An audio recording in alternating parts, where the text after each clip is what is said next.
Good morning to all the students. My name is Ruben Mashidu Mameja. I would like to welcome you to our first workshop for the second semester. I trust that we have in attendance students who are registered for 1502 and 2601, if I'm not mistaken, ENG. And so welcome to this, and I hope this will be an informative session to all of you, would be relevant and helpful in guiding you in the processes of your engagement, academic engagement, in your studies, helping you to, especially if we are ENG1502 students, understand certain aspects of the use of English language as the workshop itself is titled. So I would like to welcome you. Right. What do we have on our screens? And I suppose it is showing on your side. We should be having showing on your screen one language, many varieties, which is the topic of this workshop this morning. One language, many varieties, World Englishes. And I want us to sort of look into this topic and sort of preempt what this workshop is about.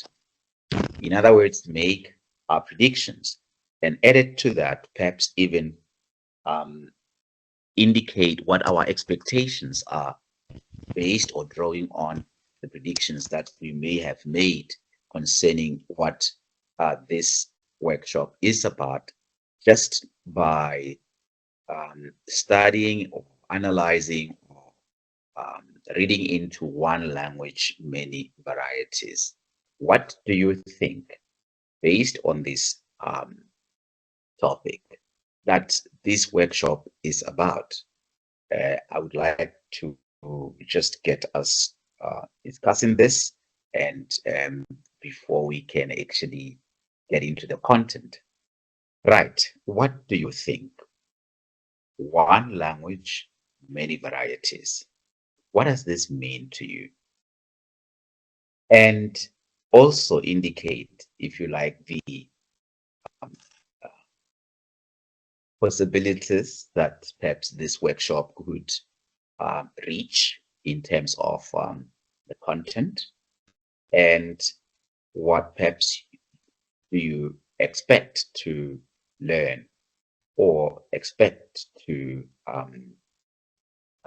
perhaps from your side contribute towards perhaps the content of the workshop, if there is anything perhaps that you feel is connecting or connected to your prior knowledge on one language, many varieties.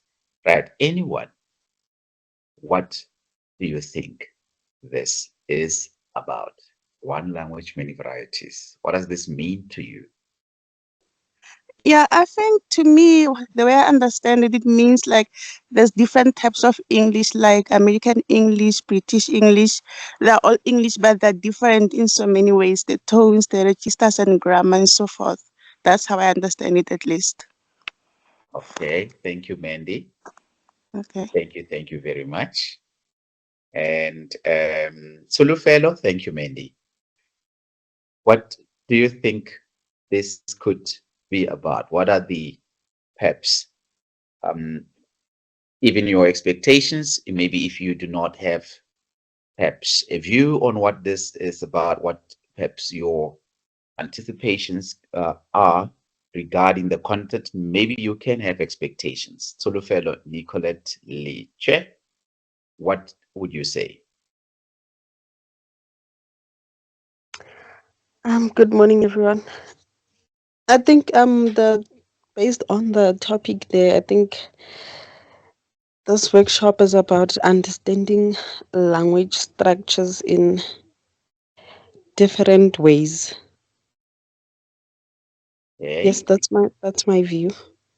okay, all right. Okay, understanding language structures in different ways. All right. Fine. Thanks for the input. And I see Jacqueline as well. And I think, Jacqueline, I remember the name from the first semester. Am I correct, Jacqueline? Yes, yes, thank you. All right. Welcome, Jacqueline. All right. Fine. So thanks.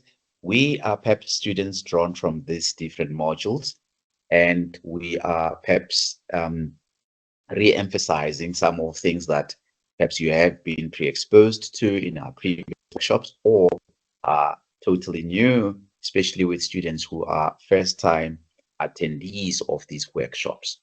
All the same, let us get through this together and see what is it that we can grasp, and perhaps where there are gaps, we can fill those gaps. And please pause the presentation on your slide with your hand raised so that we can further engage and you could find this quite a useful or fruitful exercise.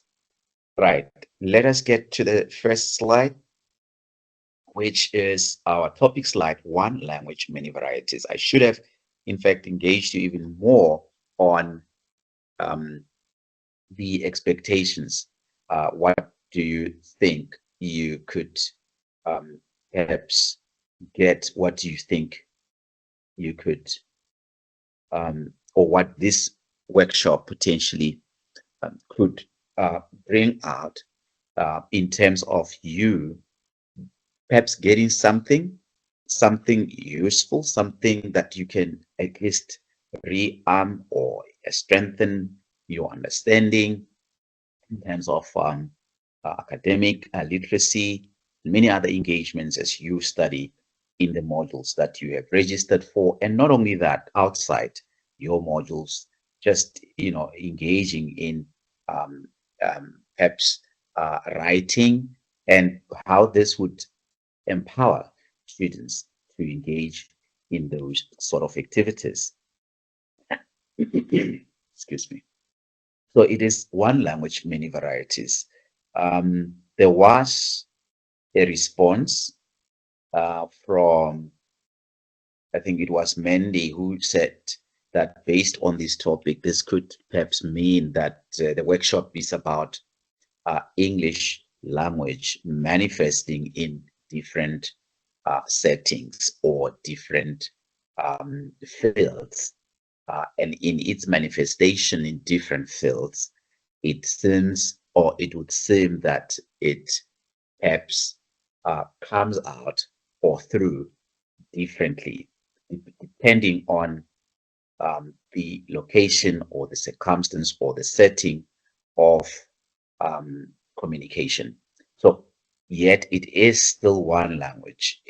If you have to perhaps move from one area to another, you will find that the same language tends to be used differently or in a very distinct manner from the other area that you have been to.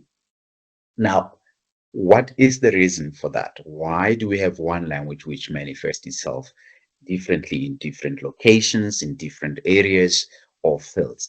The example that was cited was you would have English in Britain, in America, in South Africa, in India, which will be made perhaps manifest, or which will manifest itself differently in those different regions. So it's one language of English, but it is communicated differently as you see many varieties of the language in the topic there before you on the screen. So you have the concept world Englishes.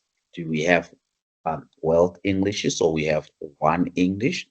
Can we perhaps argue that there is Englishes, world Englishes? Does that exist? Or we have one English, and whatever then is another English, it should not be called English, because then it would perhaps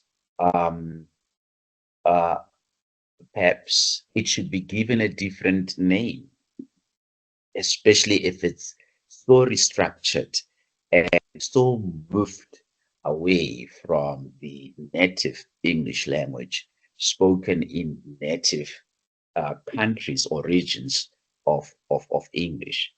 If it has been so restructured, then it shouldn't be perhaps called English. So there are such arguments to say, do we have um, world Englishes or one English in the whole world? And those who argue for world Englishes, they would say that although it is not similar or the same as an English of a different region, it's still indeed the English unique to that region, and it should be called English. But those who are perhaps the native speakers of English, they would argue it should actually be given a different, perhaps assigned a different name, and not be regarded or referred to as an English language based on the way it has been restructured. So it is an area of debate. Do we have one English in the world, or do we have world Englishes? However, what we do see evident in the use of the English language is that um, it perhaps um, comes across differently in different areas of use. It is perhaps used formally or informally, or it is used as a standard version or non-standard version, depending on the area of use or communication, or using the language itself.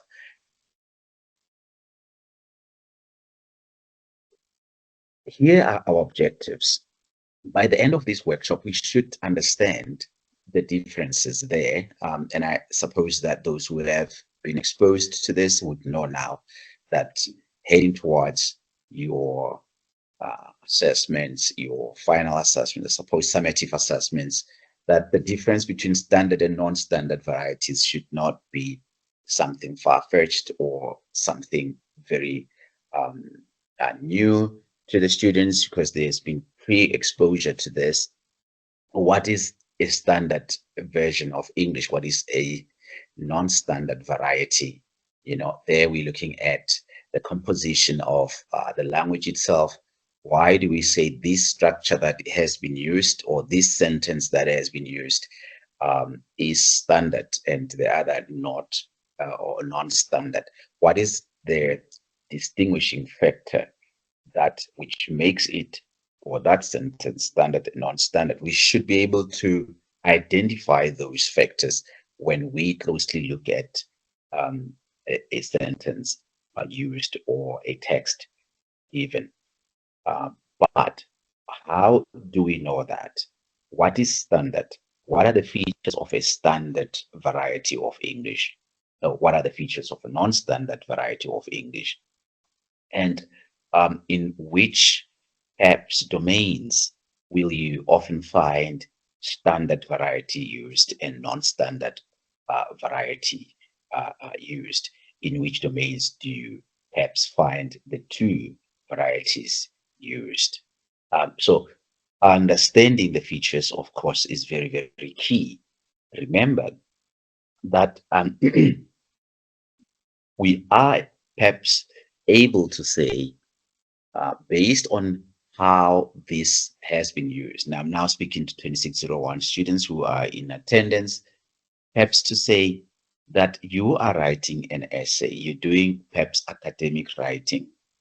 Are you aware of the features of a standard variety, that which you are perhaps choosing to use in your essay? Remember, when you write essays, you are expected to use the standard variety of English in your writing. So what are the features? Can you avoid including the non-standard versions in your writing, in order that your perhaps writing would at least get you a better mark? Because if we use non-standard variety in an examination, perhaps situations, we are likely to at least we are likely to have our assessments marked down. Why? Simply because we are not able to distinguish, or we are undermining the language expectation that which the student should use in academic writing. So understanding the differences between these two is very key. Can you avoid non-standard when doing academic writing, or you lack the perhaps awareness of the differences, and thus we use the two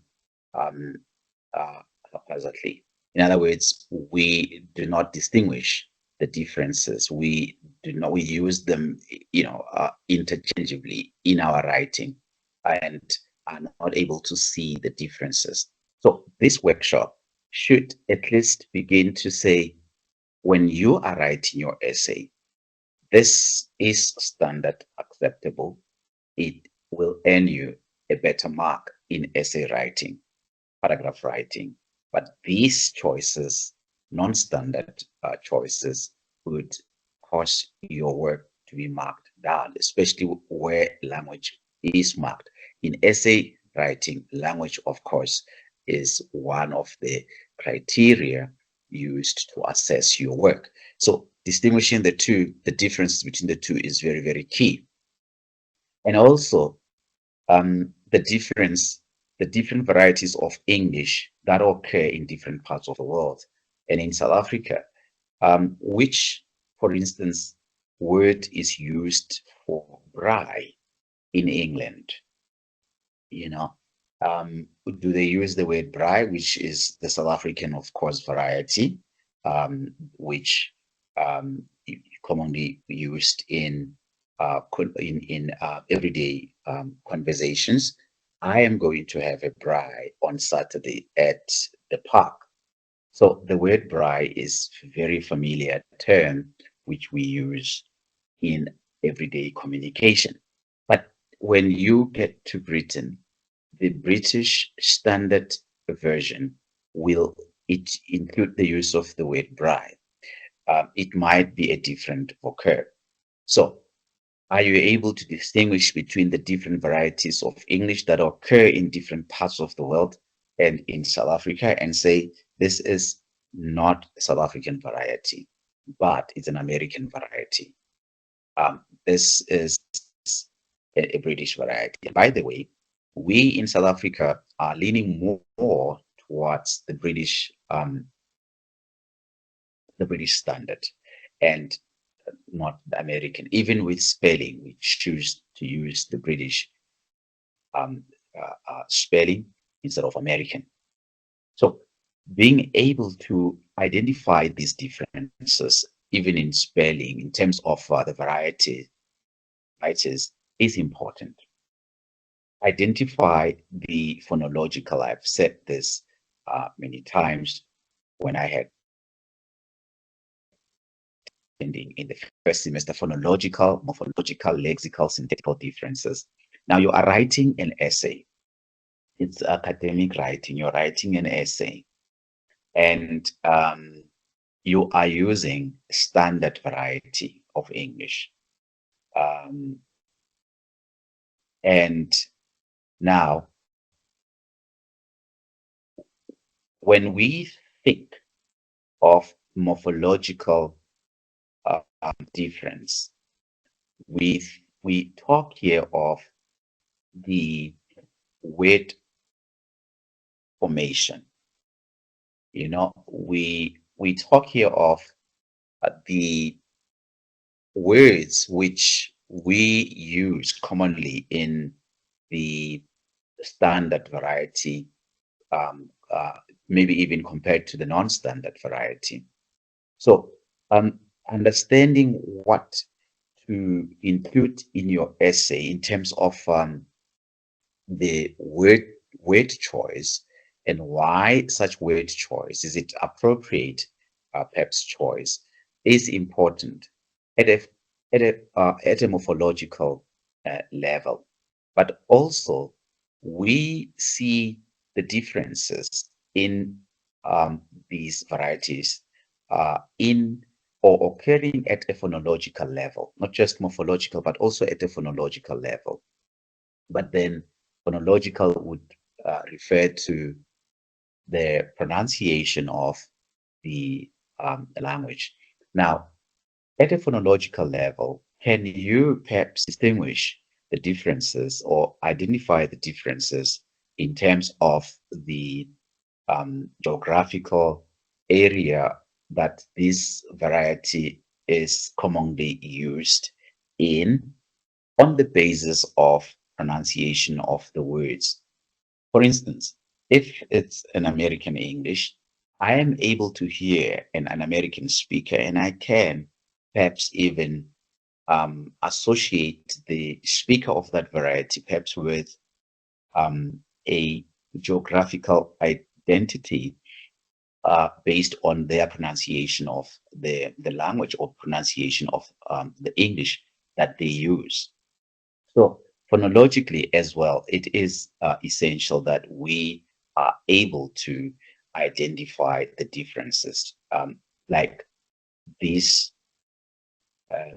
people in this geographical location, they would actually pronounce words this way or the other way.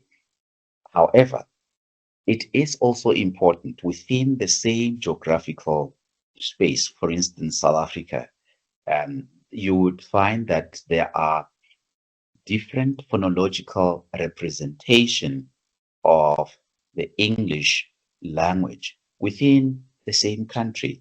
Uh, People speak English or pronounce the words differently in perhaps Joburg compared to those who are in originally Cape Town. I'm just giving you an example. Eastern Cape compared to those who are maybe in Johannesburg. Can we perhaps even there say this variety is usually used in this area on the phonological representation of the words or that the speaker uses? So we identify phonological, morphological differences in standard and non-standard varieties, as well as syntactical. What about syntactical? Here we're looking into the syntax, in other words, the structure, commonly used structures in a particular geographical location, perhaps makes this variety unique to that location because this is how people in that area usually construct their sentences. Can we perhaps identify syntactical differences? In this location, you would commonly find these structures compared to the other geographical location. So you will then be able to see the differences in the varieties that are used on the basis of syntax. Okay, phonologically, there is no difference. But syntactically, you would find that there is a difference. A Capetonian syntax may be different from a Joburger syntax in terms of the same language. An American syntax may be different from the British syntax, So when we analyze the sentence structures, do we find that indeed there is a distinction in terms of structures between the two varieties? If we are able to identify those differences, we are indeed able to say there is a manifestation of difference which we are able as students to identify, not only at a pronunciation level between the varieties, not only at a pronunciation level, not only at a morphological level, in other words, word formation level, not only at a vocabulary lexical level, vocab choice, word choice, not only at that level, but also when we look at the structure of the sentences, in other words, how words are placed next to each other in a sentence. the different PEPs locations or domains determine how the speakers use their variety of English, But as a student, am I able to say this structure is linked to, or this word order is linked to this geographical location, and the other word order, perhaps a different geographical leg of the same language? Remember, the topic is one language, many varieties. So we see these varieties occurring or located in pronunciation, which is a phonological difference. We see this difference occurring at the level of word order, rather word formation, that is morphology. We see the difference in vocabulary, in the words that are used. We see the difference in structures as well that are used in different regions by speakers of this one language. Um, uh, and as they use these different ways of speaking the same language, we then are able to say we understand why things are like this, and we understand, and we are perhaps even keenly interested in seeing how one language can manifest or show itself in different ways. One language showing itself in different ways. But now the big question is why? Why is it that one language can really have so many varieties? The varieties occur at the regional level. Varieties occur at by region. I mean, one region uses a different variety compared to the other region. And why is that? Why is it that we do not just have one language with no varieties across the whole world? It's a big question that perhaps warrants some answer from the students. Why is it that one language cannot, or is not, maybe not cannot, is not just that one language used in the same or similar way across the world? Pronunciation of the words, same. Sentence structures, same. Words that are used to make meaning, same or similar. What creates these differences in one language? Why? What is the root cause of these differences? Perhaps I should pose this. We are still on learning objectives. I am aware that we need to engage a bit and see if students can perhaps discuss this point. Why differences in pronunciation of the same language? Why differences in the sentence structures of the same language? One region uses this structure and the other region a different structure, or one domain uses this structure and a different domain uses a different structure. One domain uses this vocabulary, a different domain, a different vocabulary. One country uses this perhaps pronunciation, and the other countries of which use the same language, English, you'd find that pronunciation there is. What is the root cause of that? Do we have perhaps answers to this question? I want to know if students would have perhaps a response to this question. Causes these differences? We have one language. Why don't we have? I mean, even in this workshop, our pronunciation, our sentence structures, our way of speaking, in fact, of way of speaking of the English language. It may, even in this very workshop, may not be the same, exactly the same. And on a much more broader space of spectrum, we see these differences even in pronunciation, and we hear them. And we also, as we read texts, we see the differences, perhaps in one community of practice or in one domain. You would find that as you move to other domains, the structures are no longer the same. The sentence structures are no longer the same. The vocabulary use no longer the same. What is the root, perhaps, cause of this? Why not promote sameness in one language? Because it is supposed to be one language. Why will it manifest so differently across different locations?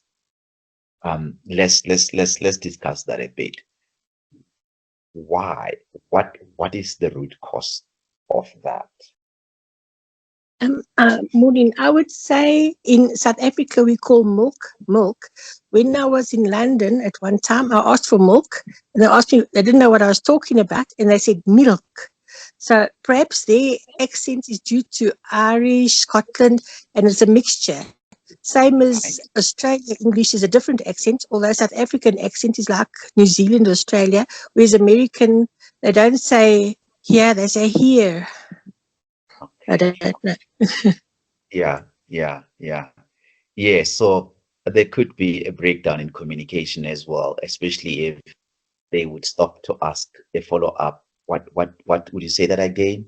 Because the locations are not the same. So you're actually saying this could be because, especially in phonology, this could be because of the influences that are prevalent in the regions. One region has many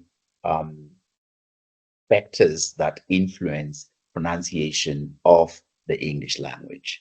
And you would find that these influences are very different in another region. And what you see or what you hear in spoken English in the two regions will then become very different. Although they might make sense to each other, however, the way they speak or pronounce the words then appears to be very, or sounds very differently. It's because perhaps, as Jacqueline puts it, their influences, the factors at play within the regional factors at play, the languages that this language borrows from, the sounding of the language that the others around the users of the speakers of the language others are of influence, of course, to these speakers. And as a result, the way then they speak would be quite different phonologically to the way others in other regions would speak, because the factors of influence phonologically in the regions vary. And that's the point that perhaps is made by Jacqueline. And it's quite correct.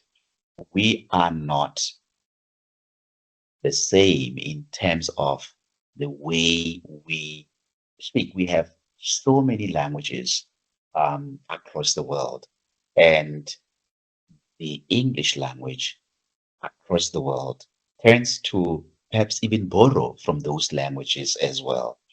And you know, the Russian speaker of the English language will definitely, the way they speak, they will be influenced by their native language, Russian, in the way that they would pronounce the words. Because I think something about the way the tongue moves and the way the accent is influenced has to do with their native language as well, because their native language has orientated their way of speaking in a certain way. And as they then absorb a new language, those factors of native speech are at play in influencing the way they would then speak the foreign language, or the way that they would speak the learned English language. And the way that they would speak, pronounce words in that country, the speakers of English in that country would speak differently from the speakers of English in South Africa, precisely because the other languages had actually influenced the way that they speak. So yes, you are quite right there. One of the factors. Mandy wants to say, or rather make maybe another addition there, or a different point. Yes, Mandy? Yes, I just wanted to add to the varieties of the languages. Like, for instance, in America, the standards of English is different from ours. Like, they say miles and we say kilometers, pounds and kilograms, like stuff like that. I just wanted to add that. Yeah, yeah, yeah. That is at the level of um, that is at the level of lexicology. There's a lexical difference. In other words, the vocabulary that they use is very different from the vocabulary that could be used or is used in other regions. Thank you for that point. And that could cause a perhaps some sort of misunderstandings between speakers of the same language, just because the vocabulary used or, or in certain, to refer to certain things is different. So thanks for that point. It is indeed correct to say that they may not be using the same vocabulary in America as used in South Africa. Barbecue in British English is our braai in South Africa. That is how things may differ in terms of lexical difference. Right, thanks for that. These are the causes, or these are the areas where perhaps these differences are located. Regionally, people speak other languages that influence the speakers of English in that region. And as a result, when you listen to them, they sound the language differently from speakers of the same language in another region. So those factors are there in influencing or in leading to world English, if I were to use that, or leading to one language, many varieties. All right. One language, many varieties. But it's also interesting because, it is not a language that is perhaps rigid. It's not rigid. It is very adaptable.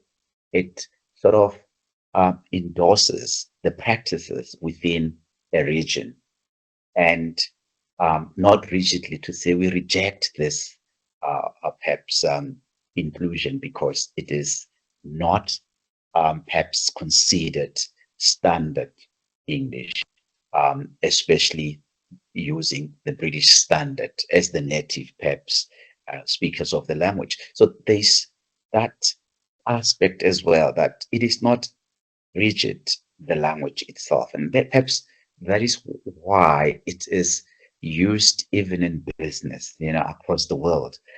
The way the language is able to adapt to local rather versions of other languages speakers. So we are able to see, or rather hear, words such as braai, felt, words such as what? Many other words that are uniquely South African included in English vocabulary. And that is the adaptability point that I'm actually making, which makes the language to really move into a language of business, or a contact language across the world, that it accommodates unique differences, regional differences across the world. And it then says to us as students here, we are able to identify and acknowledge these differences. Can we do anything about them? No, we acknowledge them and identify and know that they exist. Can we do anything about them? No, but we are empowered by the knowledge that these differences are there. In other words, these varieties are there. What I need to know as a student writing these essays is that this is acceptable, not acceptable, I'm using a different word. Um, this is a standard perhaps variety which I should use in my assignments if I were to be given a task such as an essay, and the others perhaps could be considered non-standard slang, colloquial or conversational English. Am I able to identify that and exclude in my writing of essays? So yes, the difference, the varieties are there. The workshop should at least raise our level of awareness so that we are able to pick and choose and say, this I include, and I know it is supposed to be used here. It is important that I make that consideration, but I cannot do the same with these structures because they are non-standard variety. So if we are able to come to that point through this workshop engagement, then we would have accomplished what needs to be accomplished in terms of the outcomes of the workshop.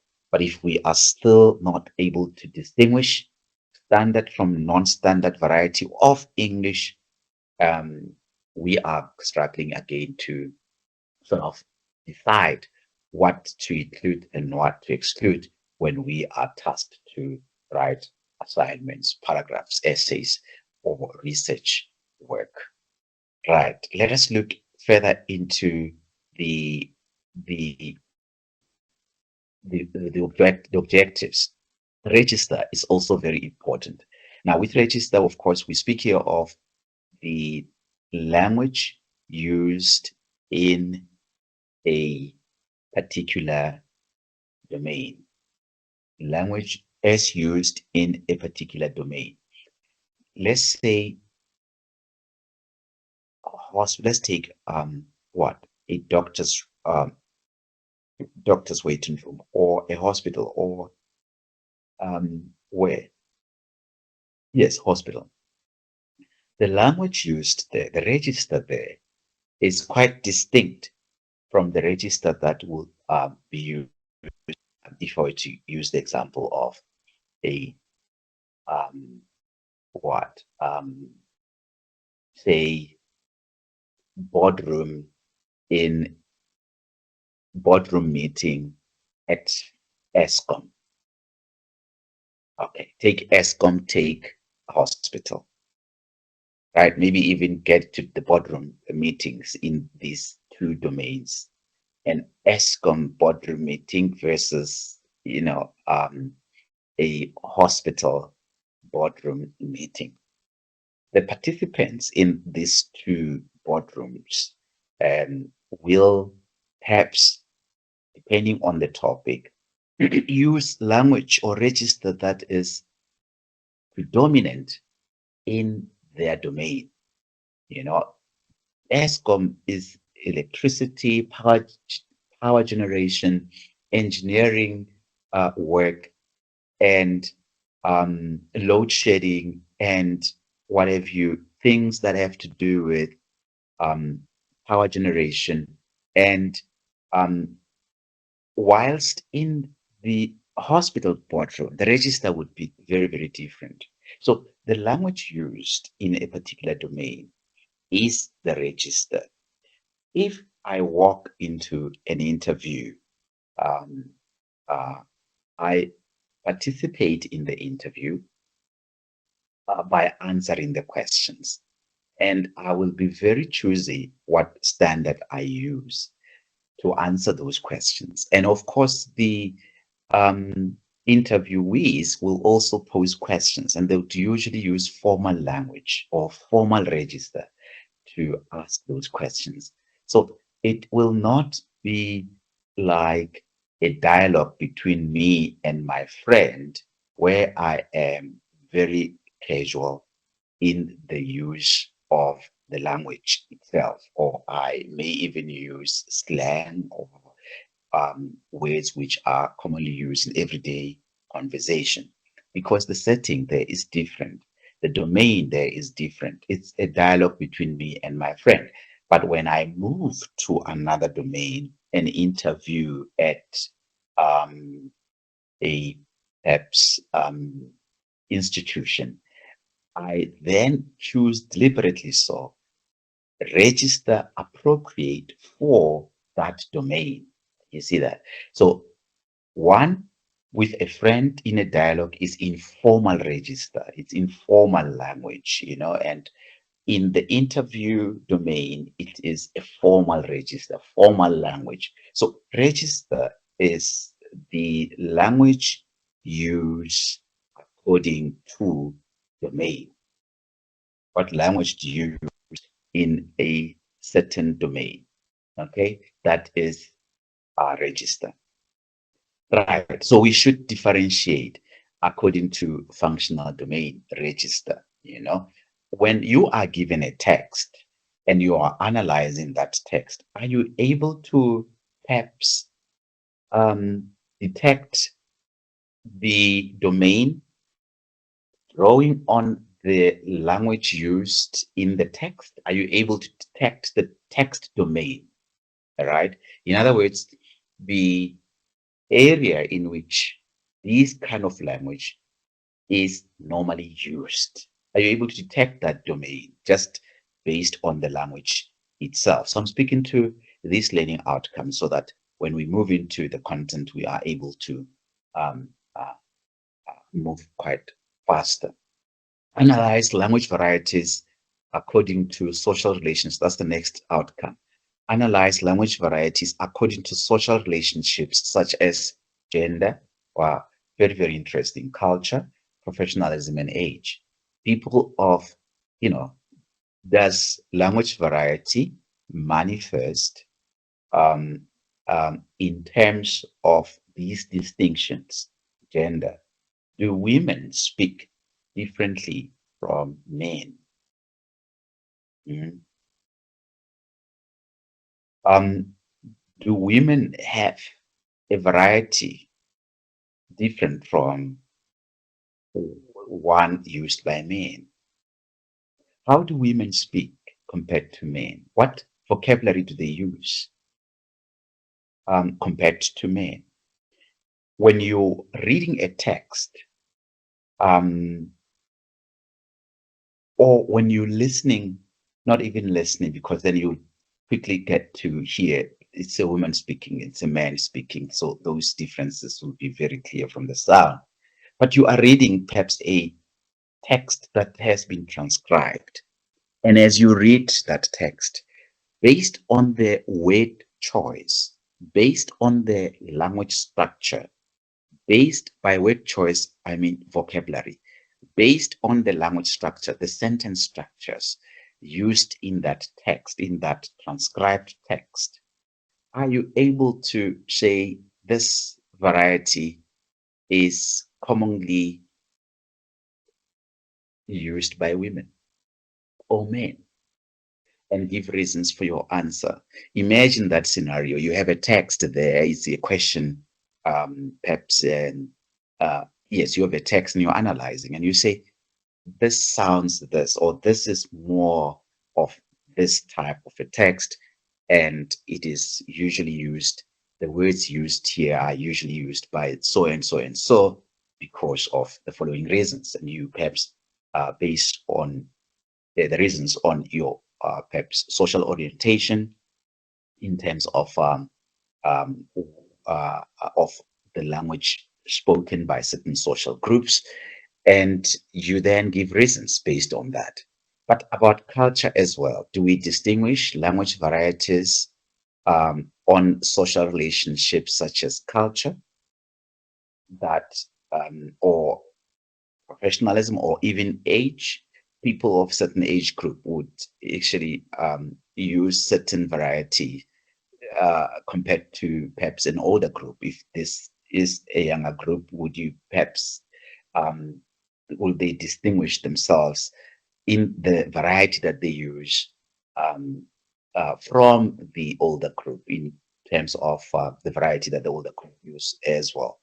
Can we see the differences between the two groups? Very, very important as well as we analyze these language varieties. according to social relationships. Differences between the following terms: slang, jargon, and register. I've spoken about register already. Identify the features that distinguish spoken from written variety of English. Again, is this text spoken or written? Okay, a spoken text usually is transcribed, and the exact words used by the speaker are written down on paper. But they are distinguishing elements. When a text is spoken, even when it is on appearing as a written text on paper, it is still having these distinct features of spoken language. Can we see those? And if it is spoken, can we use spoken text features in our own essay writing? Are we aware of that? You know, as we speak, so we write, or we think differently when we're writing. All right. So we avoiding conversational tone in essay writing. You know, for instance, you are writing as if you are speaking to someone in a lecture room or in the street. And do we have that perhaps bulwark in language choices, structure choices, when we write formal text, when we write assignments, which are formal text, of course, to say, I'm not going to use this because they would actually cause my writing to be very conversational in tone and be more like a spoken text than a written text. So are we aware of that? And so when we get to those examples of these varieties, and I think they will actually assist us. Now, these varieties, they occur within the one language, which is English. So we have the varieties in terms of pronunciation or phonology of the language, in terms of morphology, in terms of structure or syntax. We have a variation in terms of registers. We also have variations which occur at um, according to social relationships such as gender, age, culture. We also have differences between spoken and um, uh, um, written English. So varieties occur in those areas of the English language.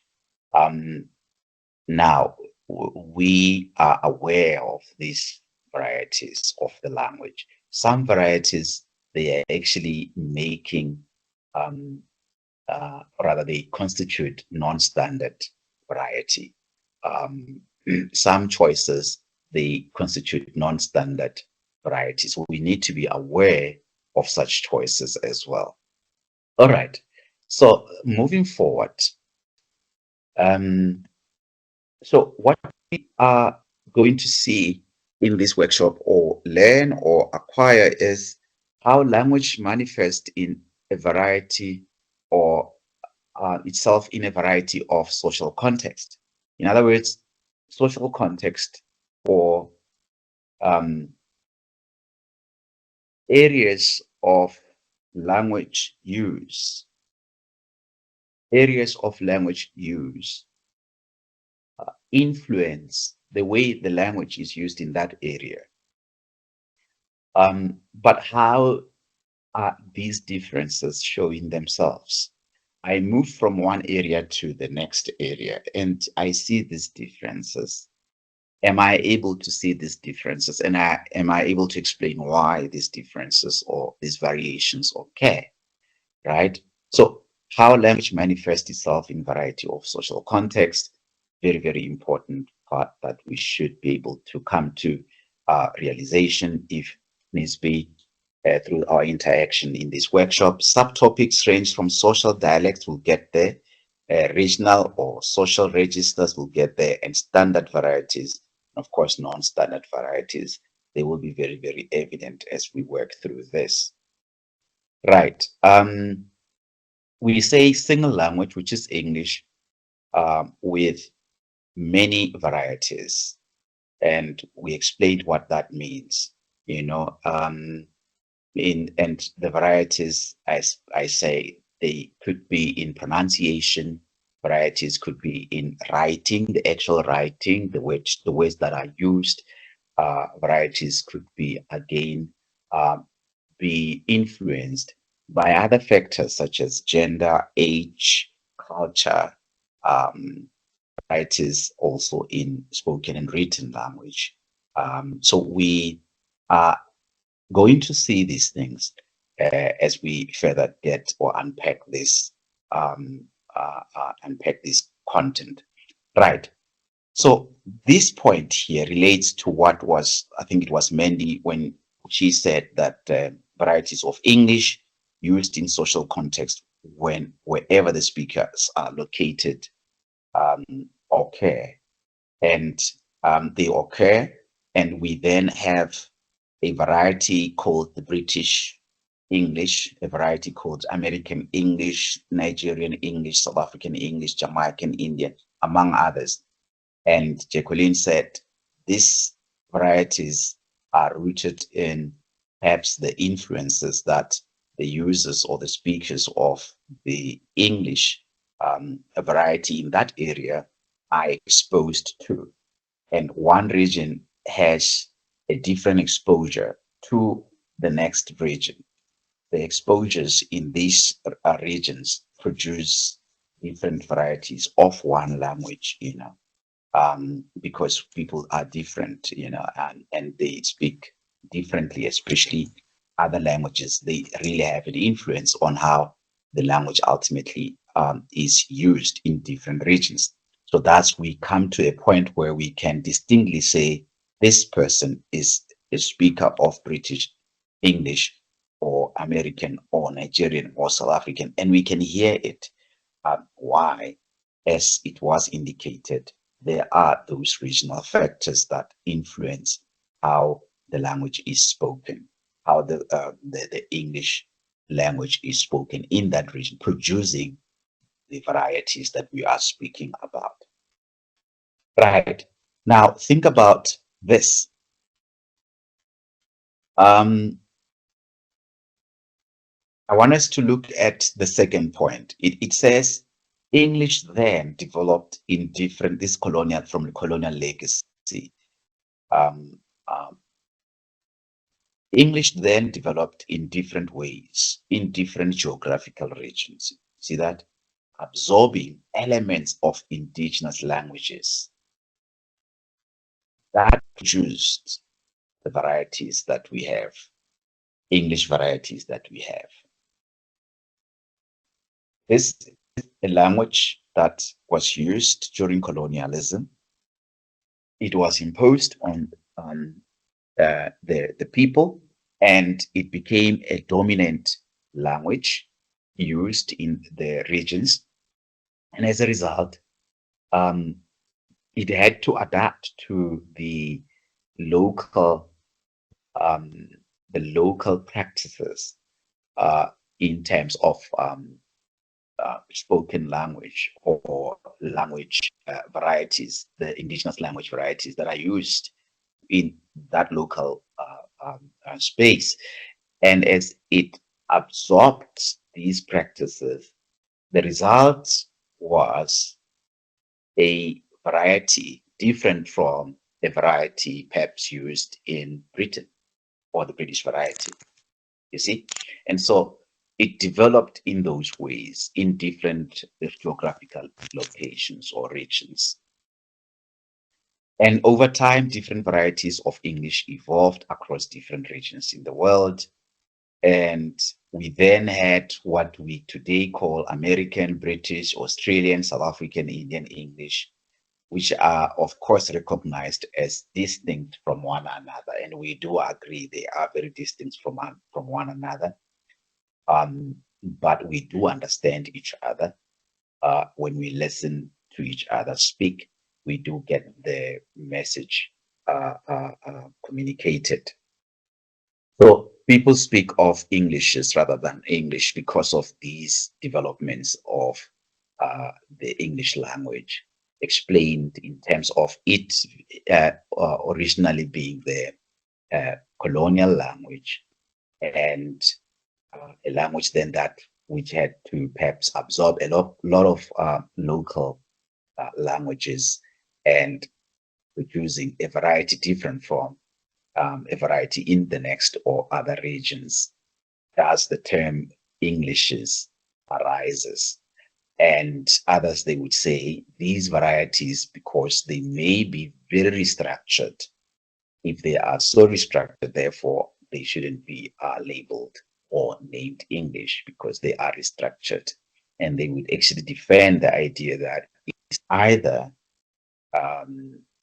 you use the native speakers English, which should be then British English, or there's no other English. Any other thing outside that should not be termed English because it is not spoken the same way, it is not written the same way, it is not using the same vocabulary, it's not. So they would actually debate that. But in any event, we today speak of varieties of English in different parts of the world, and we do acknowledge them as varieties of English in different parts of the world. But then besides varieties of English in different parts of the world, within a country, we also can see varieties in terms of register used in a domain, in terms of the use, of course, of the English register, of course, being social context. And also we see the differences within the same country or region in non and standard, non-standard and standard varieties within the same region, right? Here is an activity to sort of like get us perhaps working on something. You type in the chat box. This is an easy, straightforward kind of an activity, and I think you have it. You may actually, as you write, be penalized in terms of spelling, because we say in South Africa, if you look at the first sentence, it says, in your academic studies at UNISA, you are required to use British, not American rules of English language. And you are required to use British spelling, not American spelling. So understanding these varieties in terms of how the word is written, the English word is written, is also important to avoid penalties for spelling errors. Let us do this activity. In South Africa or British English, South African or British English, we have these words spelled differently. Favorite, traveler, theater, all of these words in the list. I want you to provide the South African or British English spelling of the words. If there's no different spelling of the word, then you would actually give the same spelling. Let us look at the South African or British version. So you have Zulu fellow, favorite, I accept. Traveler, I accept. Theater, I accept. Color, I accept. Tire, I accept. Center, I accept. Defense, I accept. Mold, accept. Spelling, I accept. Okay. All right. All right, fine. All right, fine. I see there that the settings there. I'm listening to on my phone, but I will check my laptop settings to make sure it's set to British English. All right, fine. That is Jacqueline there. Yes, indeed. Check those, because oftentimes we let it go through. But at UNISA, you are expected to be using these spellings that are actually used here. And it's not only these words, many other words. In fact, if you have set it to the British English, it will automatically give you words, favorite as spelled here by Mandy. But then if it's a different, perhaps regional variety, it would actually give you a spelling for favorite.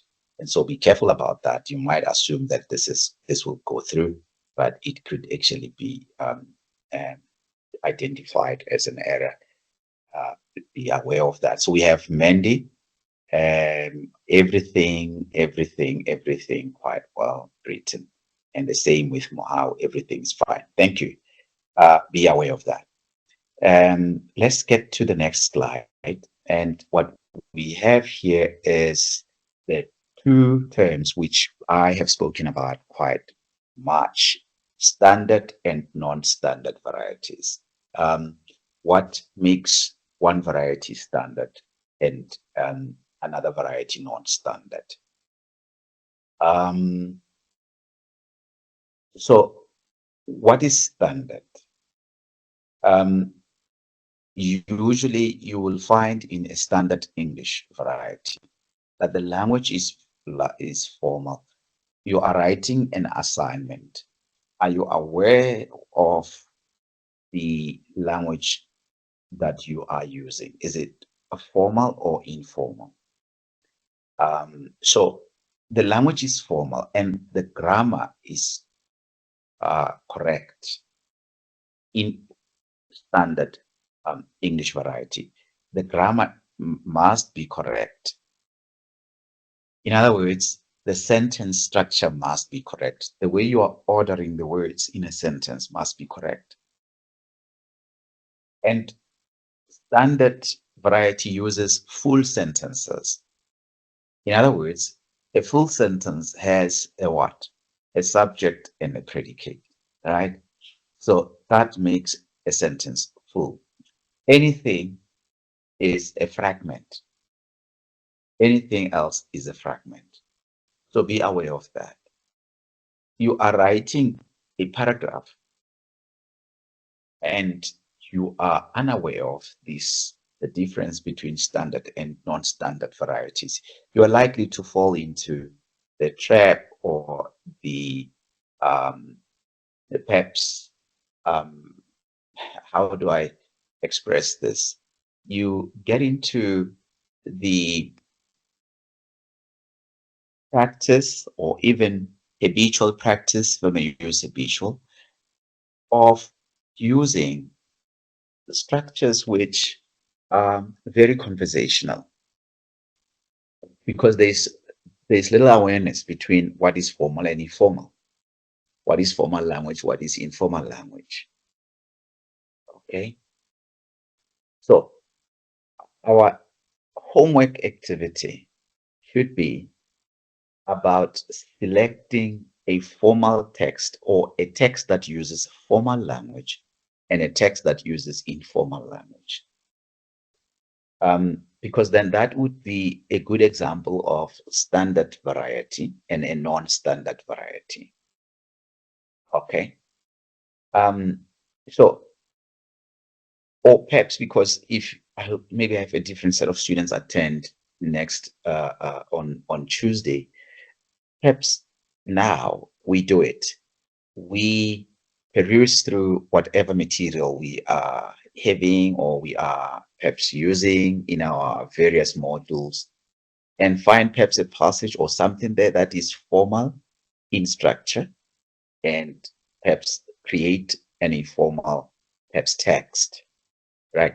Just so that we see if we are able to navigate through these two areas between these two varieties. You know, if we are not, then one will run into the other, especially usually or commonly we find that the non-standard English runs into the standard English quite often and diluting that in the writing process. And I want us to actualize this by actually determining, or rather by actually showing that we do have this, we are alert to these differences. So what we have there is formal language, correct grammar, and full sentences. You use full sentences in standard English variety. All right, not fragments. All right. But full.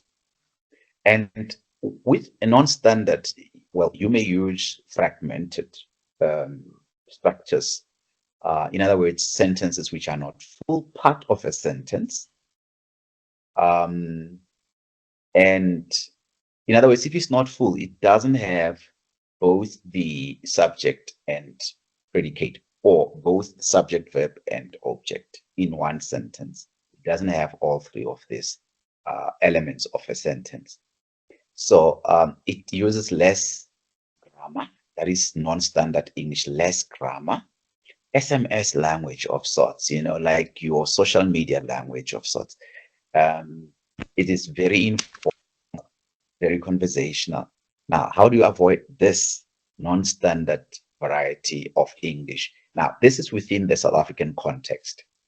We're not here looking at American English and South African English, the differences in terms of pronunciation, in terms of the syntax. No, we're looking at South Africa, where within a country, we have standard and non-standard. This is not to vilify non-standard English. It is still a variety which is quite used extensively in different social contexts, and we allow for that to happen.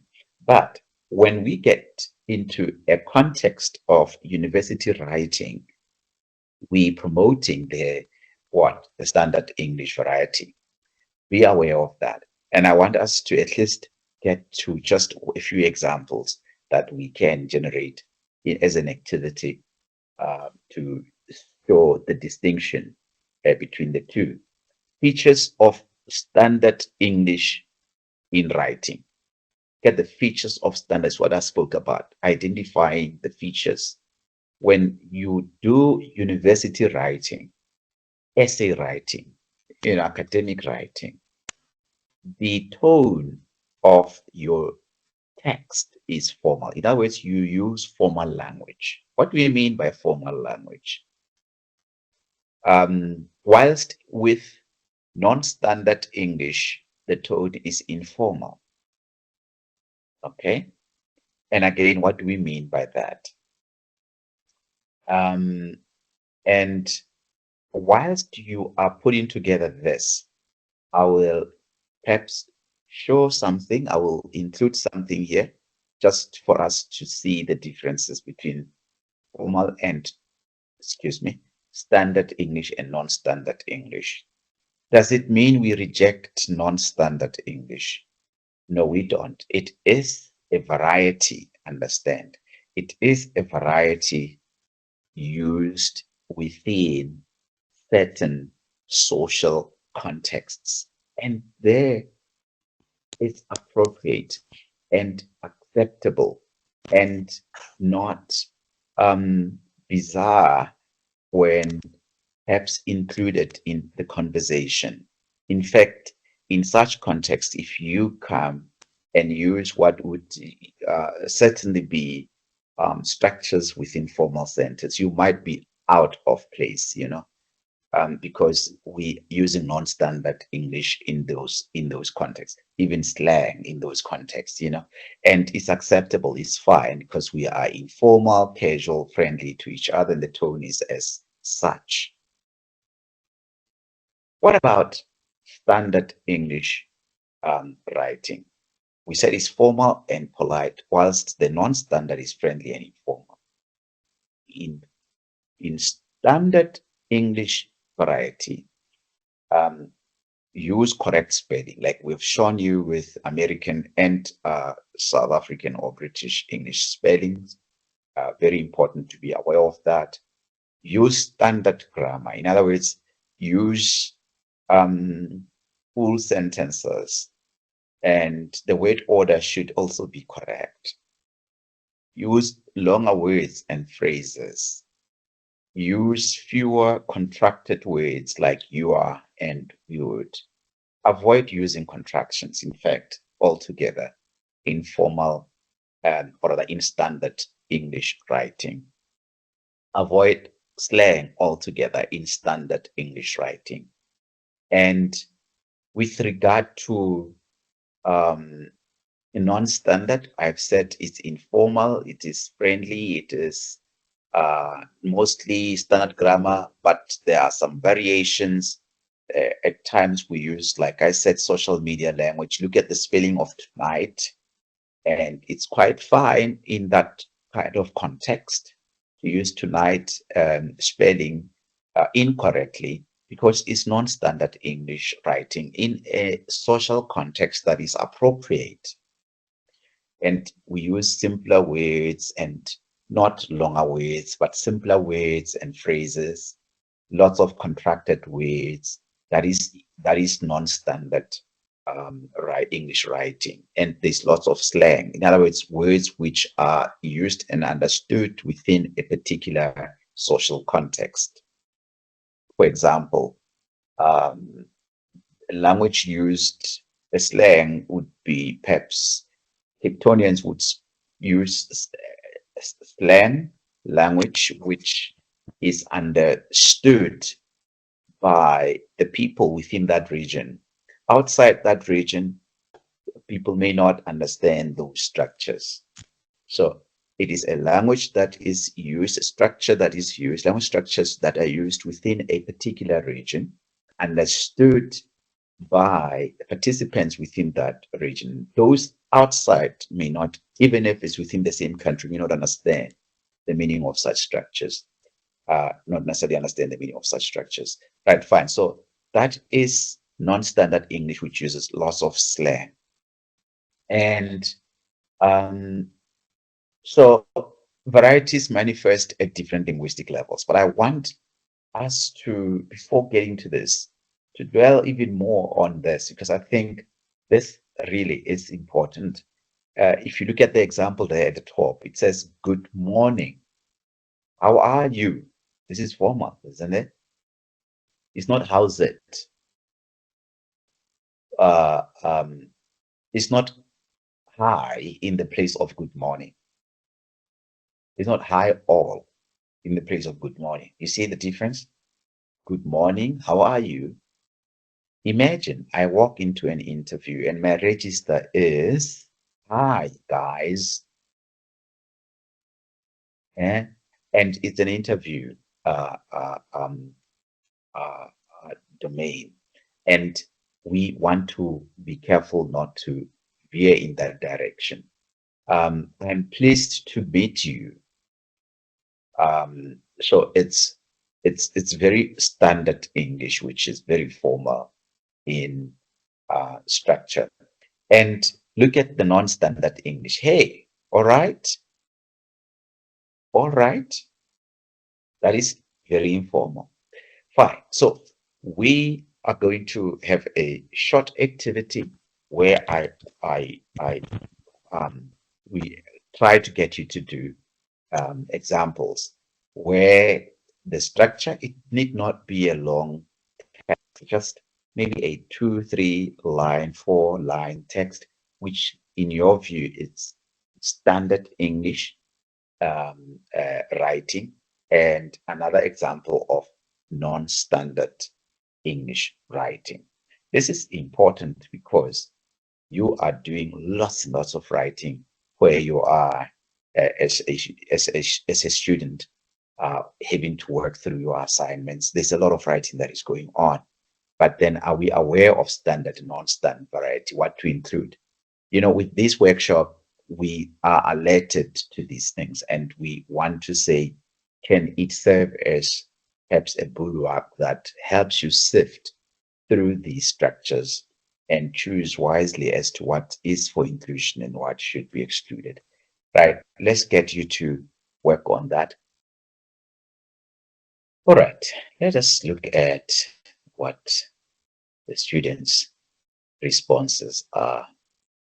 Okay. Mr. Mashilo, favorite traveler, theater, color tire, center defense, spelling mold. I agree. Right. Jacqueline writes, standard English. Dear teachers, ensure that the class registers are completed correctly and handed in at the office by Monday morning. Thank you.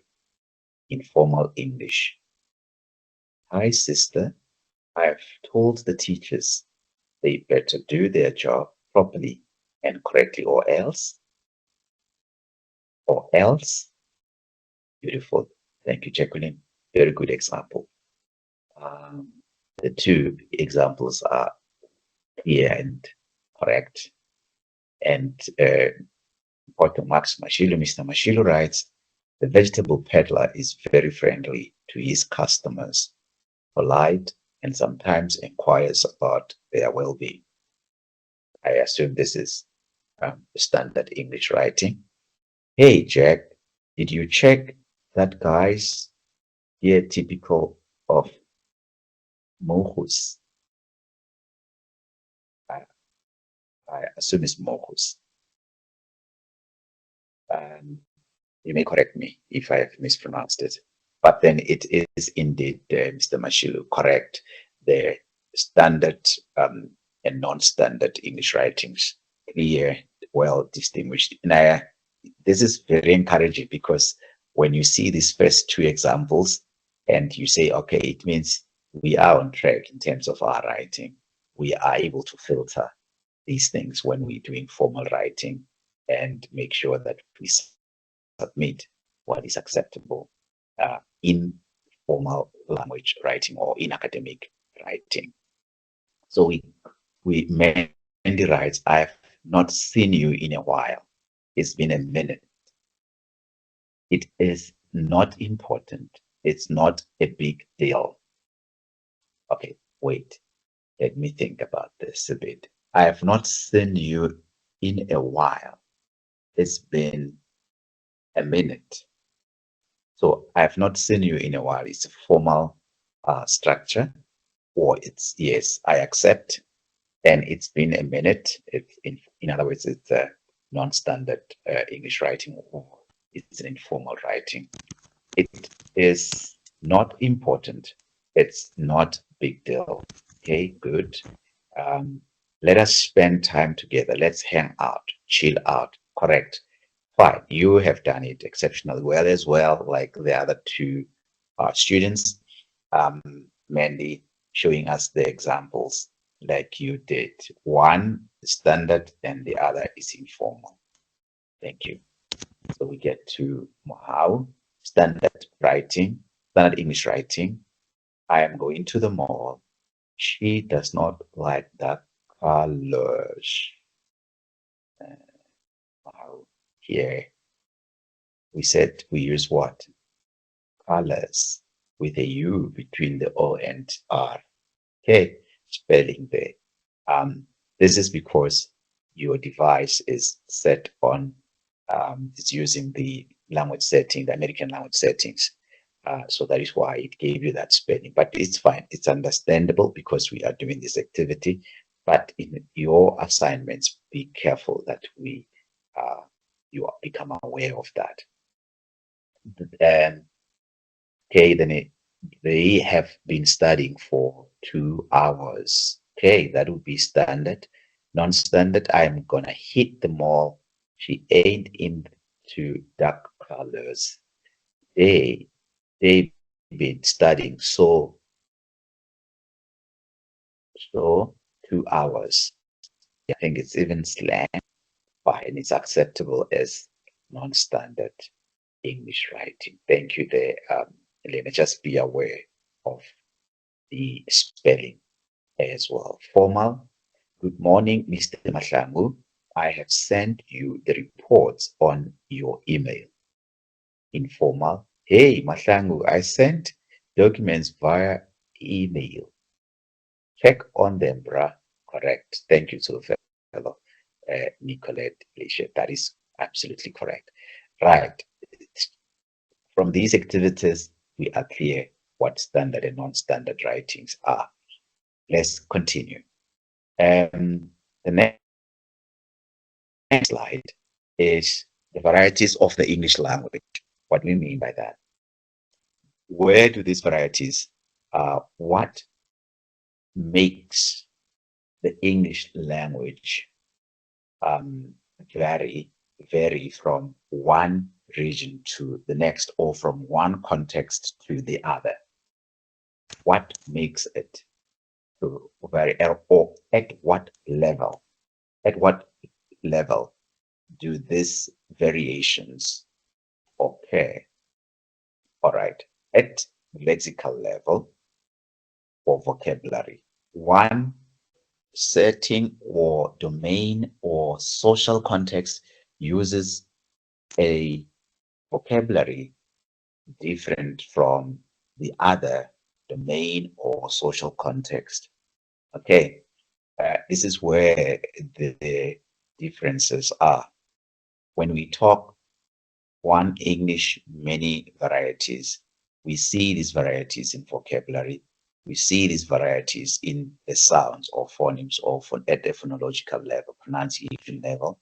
We see this in word building level, or at a word building level rather. And we see these varieties at a sentence construction level as well, syntactical level. And also at the meaning making level. Okay, so those are the areas where we have varieties of the same language. From region to region, the varieties occur depending on what, or from space, not space, from one um, social context to another. We see the differences in the that produce the Englishes, what we then call Englishes, or what we locally in South Africa would have as varieties of the same language. Right, we see here that at a phonological level, for instance, this is just an example, non-standard versus standard English at a phonological level. British English, the form of metal element, lead, and South African standard English, it's also lead, and also South African Black English is also lead. The pronunciation of this word, it's lead, lead, lead. Okay, this is the pronunciation of that word. And we also have lead. So these are homonyms, lead, lead. The spelling is the same, but the pronunciation is not. Lead, hold hand. And also in non-standard, rather in standard South African English, it's also lead. The word lead is pronounced as lead. So the distinction or the variation occur at pronunciation level. For instance, if you look at the last one, we have leak, leak, leak. South African Black English is leak. The vowel sound in the second example in each row are long vowels. However, many language users of Black South African English pronounce the long E as the short vowel E.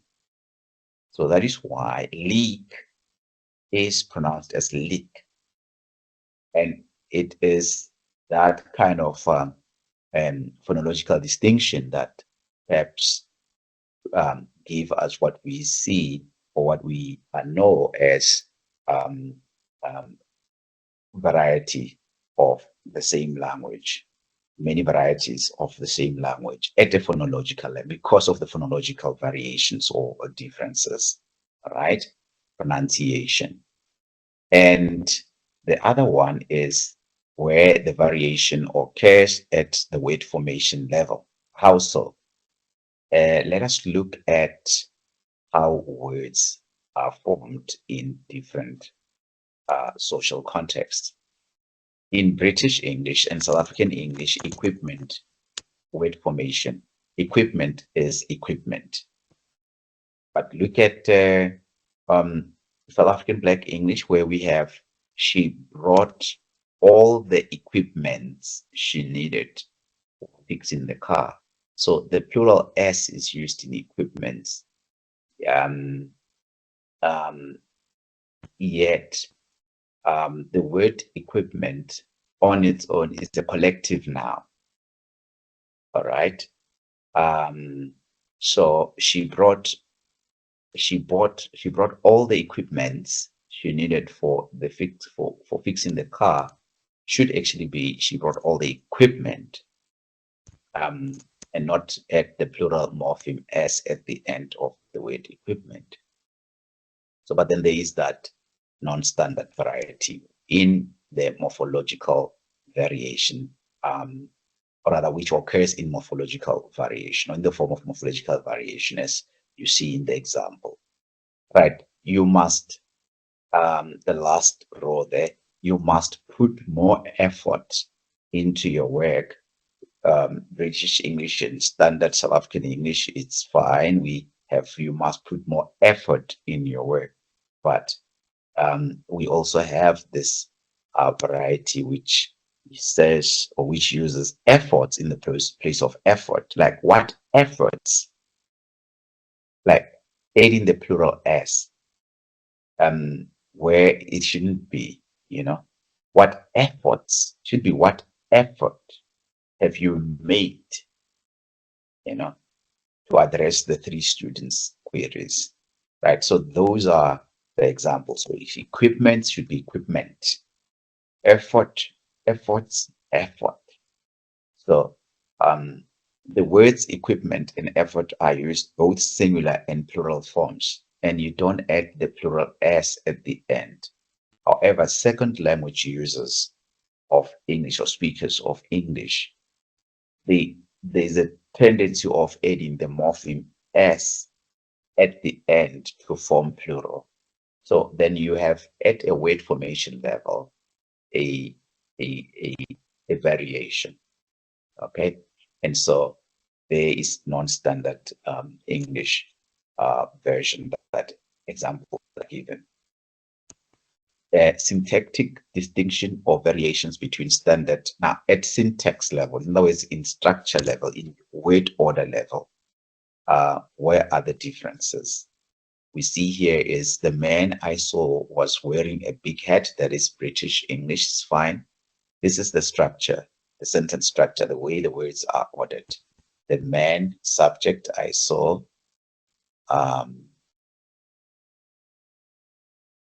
was wearing a big hat.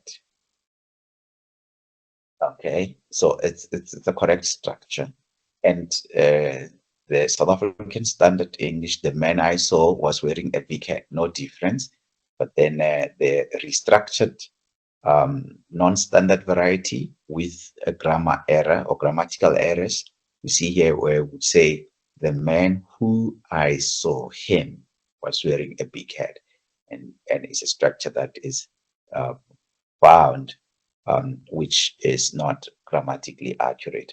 And you also have, we did all our subjects in English. We did all our subjects in English in South African Standard, but the incorrect grammar is found in the example in the last column. We did all our subjects in English. All right. The last example is, I find it difficult to cope with. And then the error is in, I find it difficult to cope up with my work. So these are the things that need to be checked when we distinguish syntactically at a sentence structure level, in terms of what is the correct grammatically correct sentence, what is a sentence which is not grammatically correct. So standard and non-standard variety of English in terms of these structures need to be taken into consideration. Example one, in the third column, we see extensive use of a pronoun. In the second example, we see a case of the noun phrase not marked for number. Yes, and in the last example, there's an incorrect use of a prepositional verb. So this is at structure level where you have non-standard varieties with some errors at syntax or structure level. What about lexical vocabulary? He told her that he loved her, but then the non-standard variety in South Africa, you would hear he proposed love to her, which is not acceptable. I haven't seen you for a while, and the non-standard would be you are scarce. So scarce meaning like you haven't been in contact with the person for a while, and the vocabulary scarce is non-standard. Okay, we'll mark it down because it's not supposed to be used. I must quickly drop into the beauty salon. I must quickly touch the beauty salon. The word touch, the vocabulary touch, is not appropriate. So that is while these expressions in column 3 may be intelligible in spoken language, they are regarded as non-standard, especially in English language, and even more so in academic writing. Be aware of that. And I would have loved that we do this, but there isn't time to do it. I think we will start with this just as because I'll continue with one language, many varieties in our next workshop. But in conclusion, in this workshop, you have been able to see the different varieties of English and how they are used depending on context and or domains of communication. You have seen how the in the examples that we have given that there is standard and non-standard, and it depends on the domain or the social context of use, which perhaps standard is more appropriate. Examples of different vocabulary used in different professions, communities of practice. I think we didn't get to this exact point, but I've shown you the examples that non-standard English would use lexicon, which is not perhaps appropriate in standard English, rather in standard English variety, excuse me.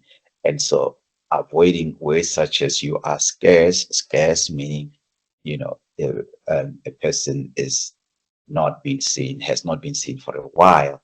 So we avoid that. Proposed love, many other such examples where vocabulary is misplaced. Very, very important to distinguish, excuse me, to at least keep an eye on those. Differences between standard and non-standard English varieties. We know the differences. I mean, one is formal, the other is informal. The grammar is correct in one, and the grammar is not always correct, and they use perhaps a vocabulary which is in non-standard, like the example tonight, which perhaps uses wrong spelling, whilst with formal or standard English, we make sure the spelling is always correct. We gave you a list of vocabulary which uses American spelling, and we wanted you to correct so that we are aligning them to those words to the standard South African English, or so that we are not disadvantaged when we submit our assignments for evaluation. Differences between standard and standard varieties have also been explained, as I have said. So this is how far we have gone with regard to this. And I hope when we write our assignments, students, we will be careful not to allow for such errors to slip through our fingers and find their way into our assignments, our essays, when we see the predominance in our writing of non-standard English writing. We don't want that. We want you to be able to edit correctly and get the standard English writing used in your essays. So with these words, I would like to thank you for being part of this workshop. I hope that it has benefited you in some ways. And I'm also hoping that in our next workshop, where we will continue, of course, but having to continue with different focus points, still on the same topic, one language, many varieties. Again, varieties as they occur in different contexts is what we will be doing, and showing some examples so that we are then empowered to see these things when we're doing our. I liked the examples that you gave of standard and non-standard. We are very much aware, and we are alert to not include those when we do our, unless we are deliberate in our inclusion of such non-standard varieties in our writing, and or we are asked to do so. So thank you very much. See you then, if possible, on, I think it will be Tuesday, and we will be able to continue. All right. Yes. Thank you very much. I will then see you on Tuesday time, allowing on your side.